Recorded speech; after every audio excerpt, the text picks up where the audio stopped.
شاذر کو اور شفا کو رنگے ہاتھوں جب نرمین پکڑ لیتی ہے تو نرمین تو بہت ہی زیادہ رونے لگ جاتی ہے۔ کہتی ہے کہ میں نے کبھی سوچا بھی نہیں تھا کہ بھابھی آپ اتنا گر جائیں گی کہ میرے شوہر کو آپ اس طرح پکڑ کے کھڑی ہوں گی۔ میرے پاس تو الفاظ نہیں ہو رہے کہ میں آپ کو کس طرح بتاؤں کہ آپ نے کیا حرکت کی ہے۔ شفا کہتی ہے کہ نرمین میری ایک بار بات سن کے دیکھو، تمہیں پتہ چل جائے گا ایسا کچھ بھی نہیں تھا، مجھے بس چکر آ گئے تھے اور اسی لیے شاذر نے مجھے پکڑ لیا تھا، اس کے علاوہ اور کوئی بھی بات نہیں ہے۔ نرمین تو پورے محلے داروں کو اکٹھا کر لیتی ہے اور کہتی ہے کہ اب تو میں آپ کو نہیں بخشوں گی، آپ نے جو حرکت کی ہے بہت غلط کی ہے۔ جس کے جواب میں شفا کہتی ہے نرمین کیا تمہیں اپنی بھابھی پہ اعتبار نہیں ہے؟ اتنے میں شاذر کہتا ہے کہ بھابھی بس کر دیں، آپ کو شرم آنی چاہیے۔ یہی باتیں میں نرمین کو بتانے ہی والا تھا کہ نرمین خود ہی آ گئی یہاں پہ۔ اتنے میں شاذر کی جو شکل ہی دیکھتی رہ جاتی ہے شفا کہتی ہے کہ شاذر یہ تم کیا بول رہے ہو؟ نرمین غصے میں اپنی ماں کے سامنے سارے راز کھول دیتی ہے۔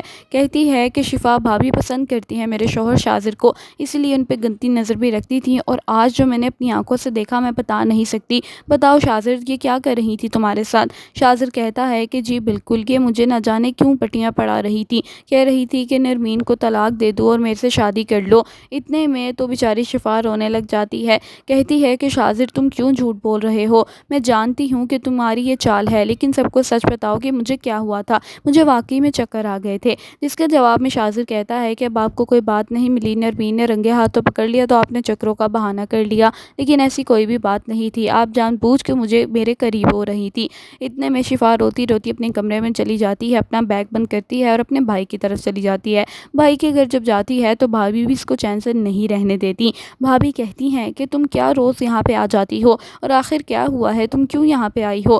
پھر شفا بیچاری تو کچھ بتا بھی نہیں سکتی، کہتی ہے کہ بھابھی مجھے اس گھر میں بالکل بھی چین نہیں نصیب، اس لیے میں کچھ دن یہاں رہوں گی۔ بھابھی جب باہر جاتی ہیں تو بھائی کے ساتھ مل کے بہت ہی زیادہ اس کو برا بھلا کہتی ہیں کہ ہماری اپنی مصیبتیں ختم نہیں ہوتی کہ یہ ہے کہ بیگ اٹھا کے یہاں پہ آ گئی ہے۔ شفا جب یہ بات سنتی ہے تو بھائی کے گھر سے بھی چلی جاتی ہے اور بھائی کے گھر سے اپنا سامان اٹھا کے چلی جاتی ہے رات کے اندھیرے میں، اور اس کا بیچاری کا بھائی ڈھونڈتا رہ جاتا ہے کہ آخر شفا کہاں گئی ہے۔ جب شفا کی ساس سے بات کرتے ہیں تو معلوم ہوتا ہے کہ شفا نے کیا گل کھلایا تھا، اور اس کا بھائی تو یقین نہیں کرتا، لیکن بھابھی کہتی ہے کہ اب بس کر دو، کیا تمہیں آنکھوں دیکھی پہ بھی یقین نہیں آتا؟ تمہاری بہن ہے ہی ایسی، وہ بھی چاہتی ہوگی شاذر جیسا امیر لڑکا اس کو ملے۔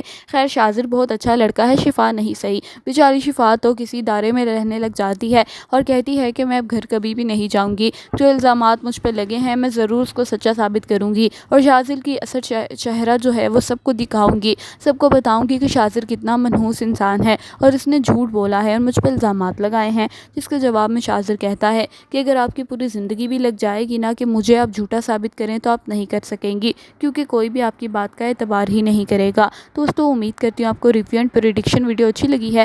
تمکنت کو سبسکرائب کر لیں۔ اللہ حافظ۔